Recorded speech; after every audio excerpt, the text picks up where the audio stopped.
The old mansion stood silent, a dark silhouette against the stormy night. Rain lashed against the windows, mimicking the frantic rhythm of Detective Harding's heart. Inside, chaos reigned. Furniture lay overturned, drawers were pulled out and emptied, and a priceless collection of antique clocks was gone. It had all started with a frantic 911 call from Mrs. Eleanor Ainsworth, the mansion's owner, a sweet old lady who collected clocks. She'd returned from her weekly book club meeting to find her home ransacked. "They took everything, Detective. Everything," she'd wailed, her voice trembling. Harding and his partner, Detective Miller, arrived on the scene within minutes. The initial sweep offered little comfort. The robbers were professionals. No forced entry, no witnesses, no immediately obvious clues. Just a mess and a heartbroken Mrs. Ainsworth. Weeks turned into months, and the case grew colder than the November wind. The detectives interviewed neighbors, followed up on every lead, no matter how small, and pored over security footage from nearby businesses. Nothing. The Ainsworth robbery became their white whale, a constant reminder of their failure. Harding spent sleepless nights replaying the crime scene in his head. He walked through the mansion again and again, searching for something, anything, they might have missed.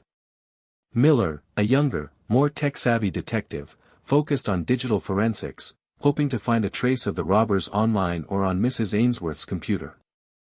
But the perpetrators had been meticulous, leaving no digital footprint. Pressure mounted from above. Captain Reynolds, a gruff but fair man, called them into his office. "Harding, Miller, I know you're doing your best, but the Ainsworth case is becoming an embarrassment. The press is having a field day. I need a break in this, and I need it soon." The detectives redoubled their efforts, fueled by caffeine and frustration. They revisited old leads, re-interviewed witnesses, and even consulted with a renowned profiler. The profiler suggested they were looking for someone with a history of theft, someone familiar with antiques, and someone who knew Mrs. Ainsworth's routine. But that description fit dozens of people in their database. Despair began to creep in. Harding started to doubt his abilities. Had he lost his edge? Was he getting too old for this job? Miller, ever optimistic, tried to keep their spirits up, but even he was starting to show signs of wear and tear. "We'll get them, Harding," he'd say, but the words lacked their usual conviction. One rainy afternoon, while sifting through the evidence one last time, a junior officer, a young woman named Davis, stumbled upon something they had initially overlooked. Tucked away in a dusty corner of the living room, beneath a fallen bookshelf, was a man's wristwatch. It was a simple, elegant timepiece, but what caught Davis's attention was the inscription on the back, J.B. "Detective Harding, I think you should see this," she said, her voice barely above a whisper. Harding approached, his heart pounding in his chest.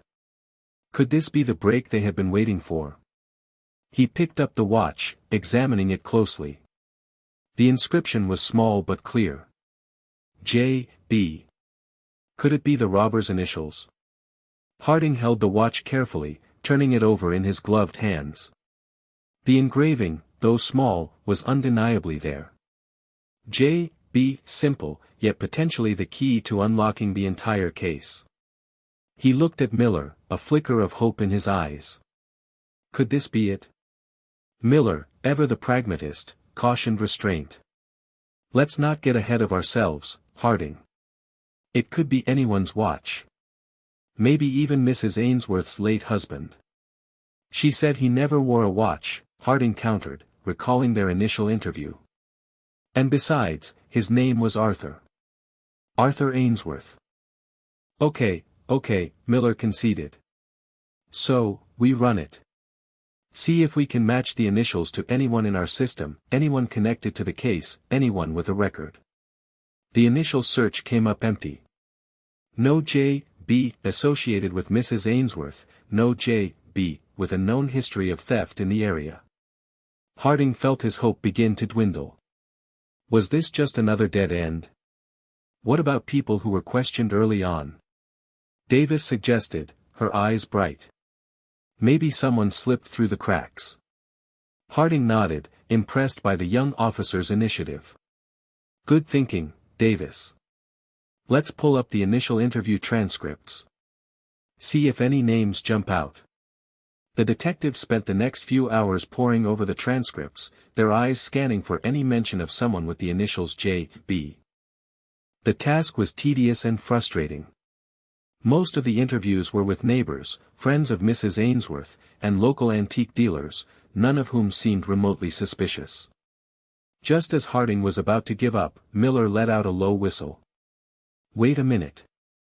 Check this out. Interview with John Bartlett. He does some gardening work for Mrs. Ainsworth occasionally. Harding leaned in, his heart skipping a beat. John Bartlett. J.B. It was a long shot, but it was the best lead they had. He reread the interview transcript. Bartlett seemed harmless enough, a quiet, unassuming man in his late 20s. He claimed to have been home alone on the night of the robbery, watching television. He had no alibi, but nothing about him seemed particularly suspicious. He's got a record, Miller said, pulling up Bartlett's file. A couple of minor offenses. Shoplifting when he was a teenager. Nothing serious. Harding felt a surge of adrenaline. It wasn't much, but it was something. Let's bring him in, he said, his voice firm. I want to talk to Mr. Bartlett. They found Bartlett at his small, run-down apartment on the outskirts of town. He was surprised to see them, but he agreed to come down to the station for questioning. He seemed nervous, but Harding couldn't tell if it was genuine anxiety or just a reaction to being questioned by the police. In the interrogation room, Bartlett maintained his innocence. He denied any involvement in the Ainsworth robbery, sticking to his story about being home alone on the night in question. He was polite, cooperative, but evasive. Harding knew he had to tread carefully. He couldn't reveal too much too soon. He needed to build a rapport with Bartlett, to gain his trust, and then slowly tighten the noose. He started by asking him about his work for Mrs. Ainsworth, about his knowledge of antiques, about his financial situation. Bartlett answered the questions readily, but Harding sensed he was holding something back. He could see the subtle signs of deception, the averted gaze, the fidgeting hands, the slight hesitation before answering. Finally, Harding decided to play his trump card. He slid the watch across the table, stopping it directly in front of Bartlett. Recognize this, Mr. Bartlett? Bartlett's eyes widened slightly. He stared at the watch for a long moment, his face pale. He swallowed hard, his Adam's apple bobbing in his throat. No, he said, his voice barely a whisper. I've never seen that before. But Harding knew he was lying. He could see it in his eyes. The game was on. Harding leaned forward, his gaze unwavering. Mr. Bartlett, we found this watch at Mrs. Ainsworth's home. You said you've done some gardening work for her. It's possible you dropped it while you were there. Accidents happen. He paused, letting the silence hang in the air. But lying to the police is a crime. Bartlett remained silent, his eyes fixed on the watch. He looked like a trapped animal, desperate for an escape. Harding could almost feel his fear radiating across the table. We have ways of finding out if this is your watch, Mr. Bartlett, Miller chimed in, his voice calm but firm. We can check pawn shops, jewelry stores. Someone might recognize it. Or maybe someone remembers seeing you wearing it. It was a bluff, of course. They had no real evidence linking the watch to Bartlett, other than the initials and his connection to Mrs. Ainsworth. But they had to try. Bartlett shifted uncomfortably in his chair. He ran a hand through his hair, his eyes darting around the room. Harding could see the wheels turning in his head. He was trying to decide whether to stick to his story or come clean. Okay, Bartlett said finally, his voice barely audible. Okay, it's my watch. Harding and Miller exchanged a look of triumph. They had him. But the interrogation was far from over. They still needed to get him to admit to the robbery. Where did you lose it, Mr. Bartlett? Harding asked, his voice gentle. "Did you drop it in the garden?" Bartlett hesitated. "No," he said. I lost it inside the house." "Inside the house?" Harding raised an eyebrow. "What were you doing inside the house, Mr. Bartlett?" "Mrs. Ainsworth told us you only worked in the garden." Bartlett squirmed. I was helping her move some plants. She asked me to bring them inside." Harding knew he was lying again. Mrs. Ainsworth was perfectly capable of moving plants herself. And besides, she would have mentioned it in her initial statement. "Mr. Bartlett," Harding said, his voice hardening. "We know you were inside the house on the night of the robbery. We know you took the clocks. We just want to know why." Bartlett's face crumpled. He started to cry, his shoulders shaking. "I didn't mean to do it," he sobbed. I needed the money." Harding leaned in, his voice low and sympathetic. "What happened, John? Tell us the truth." Bartlett took a deep breath, trying to compose himself. "I was in debt," he said, his voice choked with emotion. "I owed a lot of money to some bad people. They were threatening me. I didn't know what to do." "So you decided to rob Mrs. Ainsworth?" Harding asked, his voice incredulous. "A sweet old lady who had always been kind to you." I know," Bartlett wailed. "It was a terrible thing to do. I'm so ashamed. But I was desperate. I didn't see any other way out." He explained how he had planned the robbery, how he had waited for Mrs. Ainsworth to leave for her book club meeting, how he had snuck into the house and taken the clocks. He told them where he had hidden the stolen goods, a storage unit on the other side of town. Harding and Miller listened in silence, their faces grim. They had finally cracked the case, but the story was even more tragic than they had imagined. A desperate man, driven to commit a terrible crime. "All right, John," Harding said, his voice tired. "Tell us everything." And so, John Bartlett confessed to the robbery of Mrs. Ainsworth's mansion. The engraved watch had placed him at the scene, and his lies had sealed his fate. The case was closed. With Bartlett's confession secured, Harding and Miller wasted no time. They obtained a warrant for the storage unit and headed across town, the rain still falling steadily. The unit was located in a rundown part of the city, a maze of corrugated metal and broken promises. The manager, a burly man with a suspicious demeanor, reluctantly opened the unit for them. Inside, stacked haphazardly amongst old furniture and dusty boxes, were the antique clocks. Mrs. Ainsworth's clocks. Harding felt a surge of relief. They had recovered the stolen goods. They could finally bring closure to Mrs. Ainsworth and put this case behind them. He carefully examined each clock, noting their condition. Some were damaged, likely from being handled roughly during the robbery or the subsequent storage.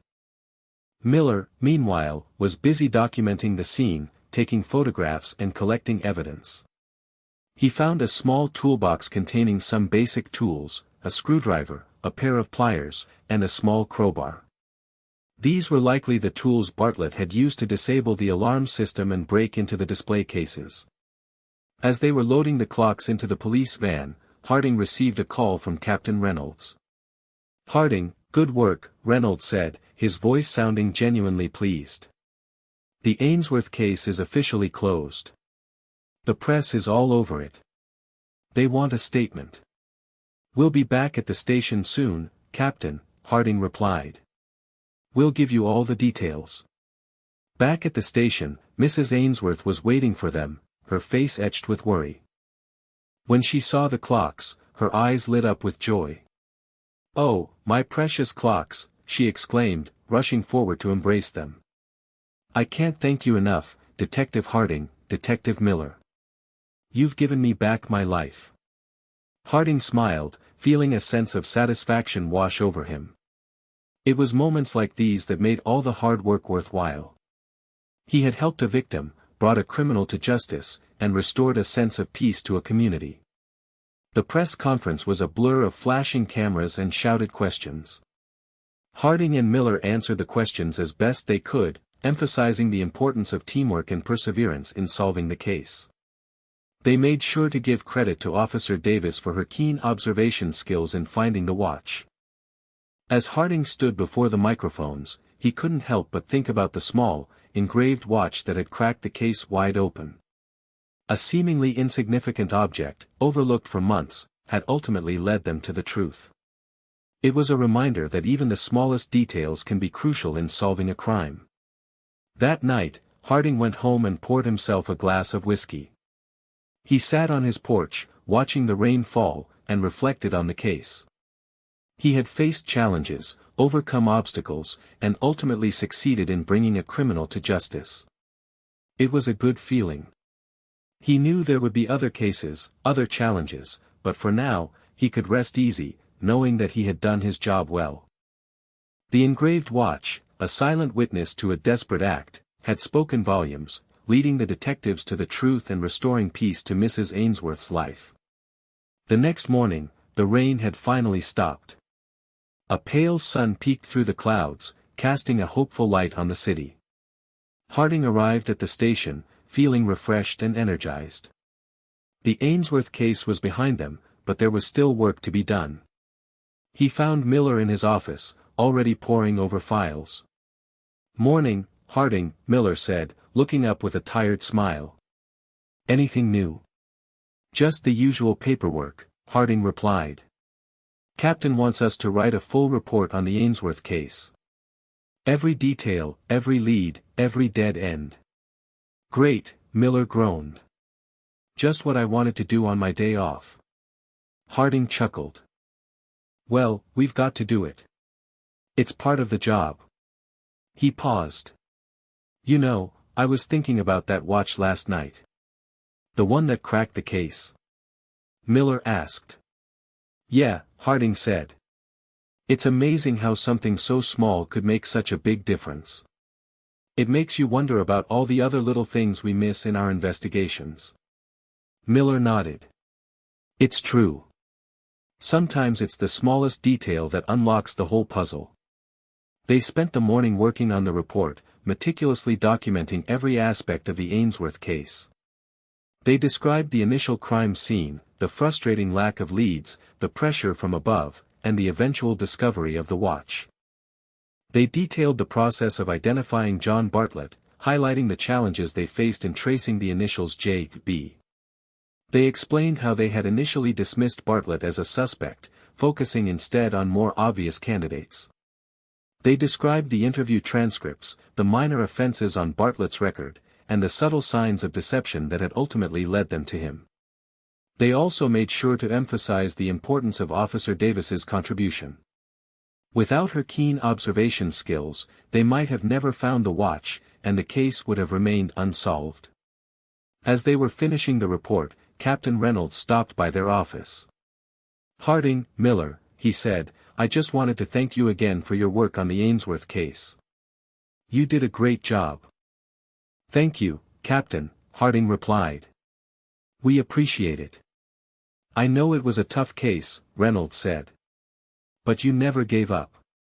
You kept digging, kept searching, and eventually you found the truth.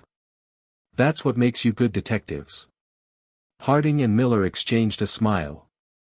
It was always good to receive praise from their captain, especially after a difficult case. "So, what's next?" Miller asked. "We've got a new case," Reynolds said. "A string of burglaries in the downtown area. Looks like we're going to be busy." Harding sighed. "Well, that's the life of a detective, I guess." "That's right," Reynolds said. "Always another case, always another puzzle to solve." He paused. "Just remember, Harding, Miller, sometimes the answer is right in front of you. You just have to know where to look." As Reynolds left the office, Harding looked at Miller. "He's right, you know," Harding said. "Sometimes we get so caught up in the big picture that we forget to look at the small details." "Yeah," Miller replied. "Like a small, engraved watch." They both laughed, knowing that they would never forget the lesson they had learned from the Ainsworth case.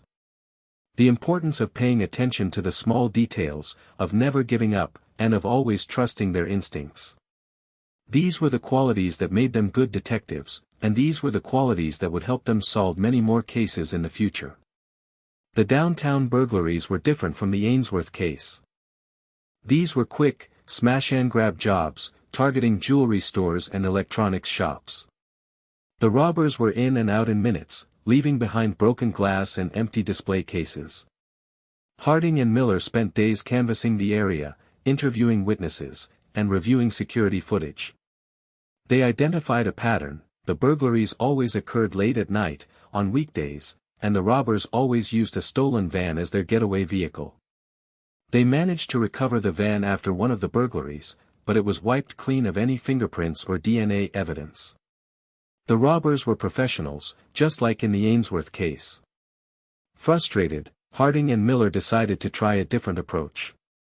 They focused on the pawn shops and second-hand stores in the area, hoping to find someone trying to sell the stolen goods.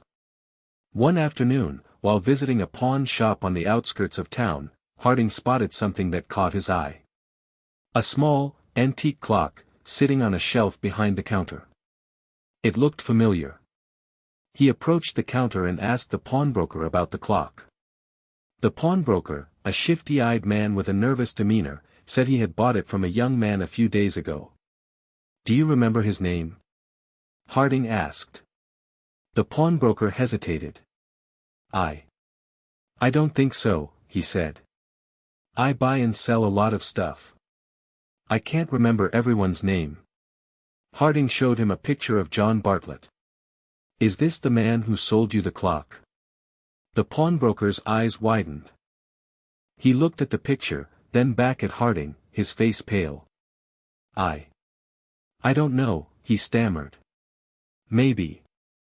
I can't be sure." Harding knew he was lying.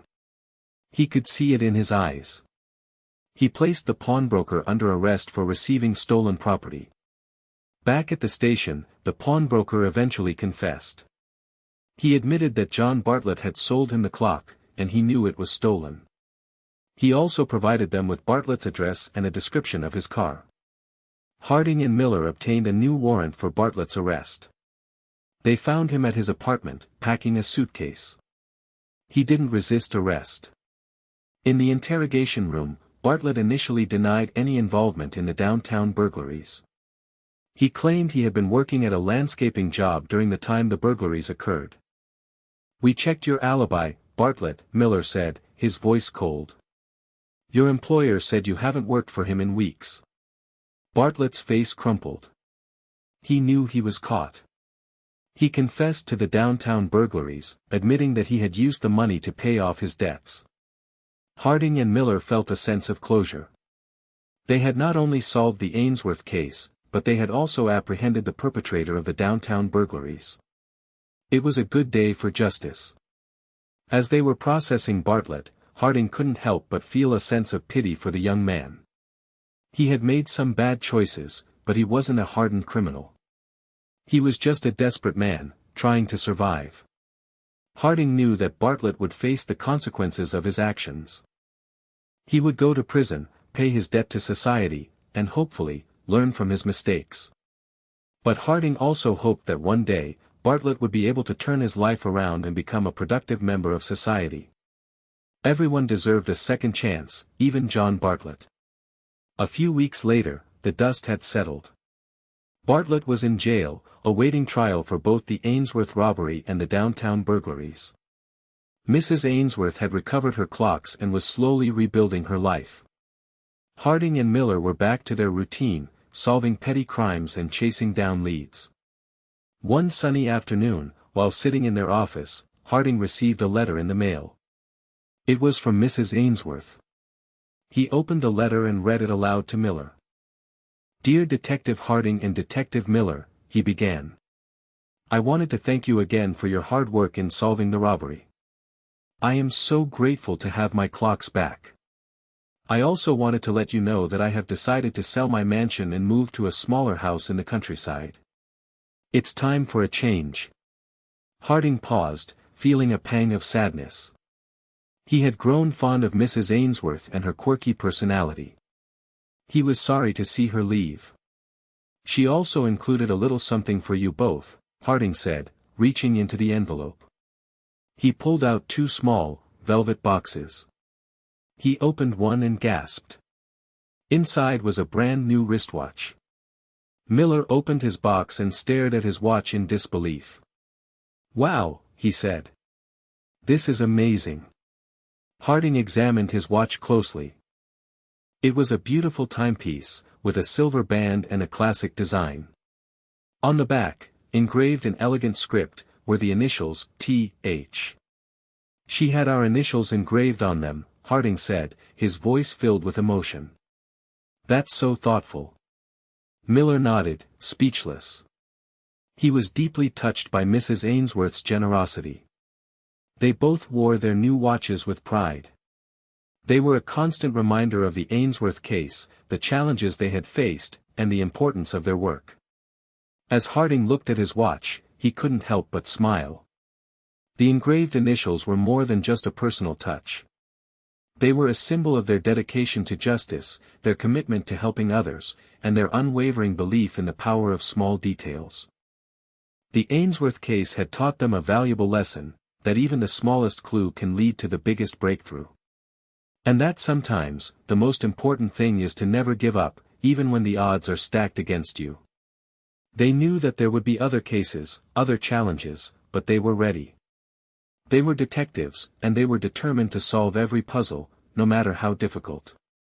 And they would always remember the small, engraved watch that had cracked the Ainsworth case wide open. It was a reminder that even in the darkest of times, there is always hope, and that even the smallest details can make a big difference. Detective Harding adjusted the new watch on his wrist, its weight a comforting reminder of a case closed and a debt repaid, though not by him. The glint of the silver caught the afternoon sun streaming through the office window. He looked across at Miller, who was staring intently at a computer screen, brow furrowed. "Something wrong?" Harding asked. Miller sighed, pushing back from his desk. "Just going over the files from those downtown burglaries again. Something's not sitting right." "What do you mean?" "It's Bartlett," Miller said. "His story about the debts, it doesn't quite add up. The amount of money he stole from the jewelry stores, even after fencing the goods, is way more than he claimed to owe." Harding leaned forward, intrigued. "So, what do you think he was really up to?" "I don't know," Miller admitted. "But I have a feeling there's more to this story than we're seeing." They spent the next few hours digging deeper into Bartlett's background, poring over financial records and interviewing his acquaintances. They discovered that Bartlett had a gambling problem, a serious one. He had racked up significant debts at online casinos and was constantly borrowing money from friends and family. "That explains where the money went," Harding said. "But it doesn't explain why he targeted Mrs. Ainsworth's clocks. He could have stolen anything, but he chose those specific antiques." Miller nodded. "Exactly. It's like he knew they were valuable, like he had a buyer lined up beforehand." They decided to revisit the antique dealers they had interviewed during the initial investigation of the Ainsworth robbery. They showed them Bartlett's picture and asked if they recognized him. Most of the dealers shook their heads, but one, a wizened old man named Mr. Abernathy, hesitated. "That face. I think I've seen him before," he said, peering at the picture through his thick glasses. "A few months back, a young man came into my shop asking about antique clocks. He seemed particularly interested in the Ainsworth collection." Harding and Miller exchanged a knowing glance. They had their answer. Bartlett hadn't just robbed Mrs. Ainsworth out of desperation. He had planned it, meticulously, targeting specific items for a specific buyer. They pressed Mr. Abernathy for more information, but he couldn't remember anything else about the young man. He didn't know his name, his address, or anything about his potential buyer. Frustrated, Harding and Miller returned to the station. They knew they were close to uncovering the truth, but they needed more evidence. They decided to focus on Bartlett's online activity, hoping to find a connection to the antique clock market. They obtained a warrant to search Bartlett's computer and spent hours sifting through his emails, chat logs, and browsing history. Finally, they found something, a series of encrypted messages exchanged with an unknown user on a dark web forum dedicated to antique collecting. They managed to decrypt the messages and discovered a detailed agreement to sell the Ainsworth clocks for a significant sum of money. The buyer was identified only as the collector. Harding and Miller had finally unraveled the truth. Bartlett hadn't just been a desperate man trying to pay off his debts. He had been a pawn in a larger game, a cog in a sophisticated network of antique thieves and black market dealers. The case had taken another unexpected turn, leading them down a path far more dangerous and complex than they had ever imagined. They knew that finding the collector would be a challenge, but they were determined to bring him to justice. They owed it to Mrs. Ainsworth, and they owed it to themselves. The game was far from over. Harding and Miller brought Bartlett back in for questioning. This time, the atmosphere was different. The gentle coaxing was gone, replaced by a steely resolve. "We know about the collector, Bartlett," Harding said, his voice low and menacing. "We know you were planning to sell those clocks on the black market." Bartlett's face paled. He looked from Harding to Miller, his eyes darting nervously. I don't know what you're talking about," he stammered. "Don't lie to us, Bartlett," Miller said, slamming a printout of the encrypted messages onto the table. "We have the evidence. We know everything." Bartlett stared at the printout, his face a mask of fear and desperation. He knew he was trapped. "Who is the collector, Bartlett?" Harding pressed. "Tell us everything, and maybe, just maybe, we can cut you a deal." Bartlett hesitated.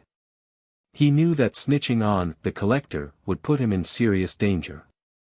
But he also knew that lying to the police would only make things worse. I can't tell you," he whispered. "He'll kill me." "We can protect you, Bartlett," Miller said. "But you have to cooperate. Tell us who he is, where he is, and what he's planning." Bartlett wrestled with his conscience. He knew he had no choice. He had to tell them the truth, even if it meant risking his life. He took a deep breath and began to talk. He explained how he had been contacted by the collector through a dark web forum. He had been offered a significant sum of money to steal specific antique clocks, including the Ainsworth collection. "He told me exactly which clocks to take, where to find them, and how to disable the alarm system," Bartlett said, his voice trembling. "He even gave me the combination to the safe." Harding and Miller listened intently, piecing together the details of the conspiracy. They learned that the collector was a wealthy and powerful art collector with a passion for rare and valuable antiques. He had been using Bartlett as a pawn to acquire the Ainsworth clocks for his private collection. "Where can we find him, Bartlett?" Harding asked. "What's his real name?" Bartlett hesitated again. He knew that revealing the collector's identity would be a death sentence. But he also knew that he had no other choice. "His name is Arthur Sterling," he said, his voice barely audible. "He lives in a penthouse apartment downtown. He's got security everywhere." Harding and Miller exchanged a look of grim determination. They had their man. Now, all they had to do was catch him. They thanked Bartlett for his cooperation and promised him protection. They knew that he would be a valuable witness in their case against Arthur Sterling. As they were escorting Bartlett back to his cell, Harding couldn't help but feel a sense of unease. He knew that they were up against a dangerous and powerful enemy. But he was also confident that they would bring him to justice. They had come too far to turn back now. The engraved watch had started them on this path, and they were determined to see it through to the end. The planning for the raid on Arthur Sterling's penthouse was meticulous. Harding and Miller knew they were dealing with a dangerous man, one who had the resources to protect himself. They needed to be prepared for anything. They gathered a team of their best officers, including Officer Davis, whose sharp eye had started it all. They briefed them on the situation, explaining who Arthur Sterling was, what he had done, and the potential dangers they faced. Sterling is a collector, a hoarder, really, Harding explained, spreading out blueprints of the penthouse. He wants things, and he's willing to pay whatever it takes to get them. In this case, he wanted Mrs. Ainsworth's clocks. And he was willing to use John Bartlett to get them. Miller pointed to a specific area on the blueprint. Sterling's penthouse is heavily secured. He's got cameras, alarms, and a private security team. We need to be fast and efficient. We can't afford to make any mistakes. They decided to approach the penthouse under the cover of darkness, using a maintenance elevator to bypass the main security checkpoints. They would split into two teams, one to secure Sterling and the other to search the apartment for the stolen clocks and any other evidence of his criminal activities. As they were preparing to leave, Captain Reynolds approached them. "Harding, Miller," he said, his face grim. "I want you to be careful. Sterling is a powerful man. He has connections in high places.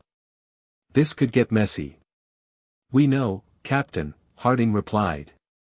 "But we have to do this. We can't let him get away with what he's done." "Just be careful," Reynolds repeated. "And good luck." The ride to Sterling's penthouse was tense and silent. Each officer was focused on the task at hand, mentally preparing for the confrontation to come. As they reached the penthouse, they moved quickly and quietly, following the plan they had rehearsed countless times. They disabled the security cameras, bypassed the alarm system, and gained access to the penthouse through the maintenance elevator. They split into their designated teams and began their search. Harding and Miller led the team that was tasked with securing Sterling.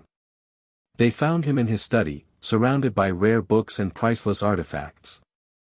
Sterling was surprised to see them, but he didn't panic. He remained calm and composed, as if he had been expecting them all along. "Gentlemen," he said, his voice smooth and cultured. "To what do I owe this unexpected visit?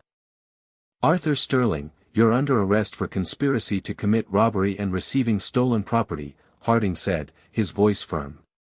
Sterling chuckled. "I think you have the wrong man, Detective.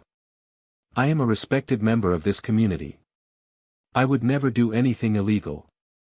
"We have evidence, Sterling," Miller said, showing him the encrypted messages from Bartlett's computer. "We know about the collector. We know about the Ainsworth clocks." Sterling's face hardened. He knew he was caught. "All right, gentlemen," he said, his voice losing its cultured tone. "You've got me. But you'll never be able to prove anything. I have lawyers, connections. I'll be out of here in no time." "That's what you think, Sterling," Harding said. "But we're just getting started." They placed Sterling under arrest and began to search the penthouse for the stolen clocks. They found them hidden in a secret room behind a bookcase, along with a vast collection of other stolen artifacts. Arthur Sterling's motive wasn't money, it was pure, unadulterated greed, a desire to possess beauty, no matter the cost. As they were loading the stolen goods into the police vans, Harding couldn't help but feel a sense of satisfaction. They had brought down a powerful criminal and recovered a priceless collection of stolen artifacts. It was a good day for justice. And it all started with a small, engraved watch. The recovery of the stolen goods from Arthur Sterling's penthouse was a major victory for the police department. Not only had they apprehended a dangerous criminal, but they had also recovered a vast collection of priceless artifacts, returning them to their rightful owners. Mrs. Ainsworth was overjoyed to have her clocks back. She had already moved to her new house in the countryside, and the clocks were the final piece of the puzzle, making her new house feel like home. "I can't thank you enough, Detective Harding, Detective Miller," she said, her eyes sparkling with gratitude. "You've given me back more than just my clocks. You've given me back my peace of mind." The other victims of Sterling's crimes were equally grateful. The owners of the jewelry stores and electronics shops that Bartlett had burglarized were relieved to have their stolen merchandise returned. They had feared that they would never see their property again. The news of Sterling's arrest and the recovery of the stolen goods made headlines across the city. The police department was praised for its hard work and dedication to justice. Harding and Miller were hailed as heroes. But for Harding, the real reward was seeing the impact of their work on the victims. He knew that they had made a real difference in their lives, restoring their sense of security and hope. The case against Arthur Sterling was strong. The evidence was overwhelming, and Bartlett was willing to testify against him. Sterling's lawyers tried to negotiate a plea bargain, but the prosecution refused. They wanted to see Sterling face the full consequences of his actions. The trial was a media circus. The courtroom was packed with reporters, photographers, and curious onlookers. Sterling maintained his innocence, claiming that he was the victim of a conspiracy. But the evidence was too strong, and the jury didn't believe him. After a few days of deliberation, the jury returned a verdict of guilty on all counts. Sterling was sentenced to many years in prison, effectively ending his career as an art collector and black market dealer. Justice had finally been served. As Harding sat at his desk, completing the final report on the Sterling case, he couldn't help but reflect on the journey they had taken. What had started as a seemingly simple robbery had evolved into a complex web of deceit, greed, and criminal conspiracy. He looked down at the watch on his wrist, the one Mrs. Ainsworth had given him. The engraved initials, T.H., gleamed in the afternoon light, a constant reminder of the case and the lessons he had learned. The engraved watch. It seemed like such a small, insignificant thing, but it had been the key to unlocking the entire case. Without it, they might never have identified John Bartlett, never have uncovered the connection to Arthur Sterling, and never have recovered the stolen clocks. The watch had taught him the importance of paying attention to detail, of never overlooking even the smallest clue. It had also taught him the importance of perseverance, of never giving up, even when the odds seemed insurmountable. He knew that there would be other cases, other challenges, but he would always remember the Ainsworth case and the lessons he had learned. He would always remember the small, engraved watch that had cracked the case wide open. The case was officially closed. Arthur Sterling was behind bars, John Bartlett was awaiting sentencing, and Mrs. Ainsworth was enjoying her new life in the countryside. The stolen clocks had been returned to their rightful owners, and the city was a little bit safer. Harding leaned back in his chair, feeling a sense of satisfaction wash over him. He had done his job, and he had done it well. He had protected the innocent, brought the guilty to justice, and restored a sense of peace to the community. As he closed the file on the Sterling case, he knew that he would never forget it. It was a reminder that even in the darkest of times, there is always hope, and that even the smallest details can make a big difference. And that sometimes, all it takes is a small, engraved watch to crack a case wide open. The end.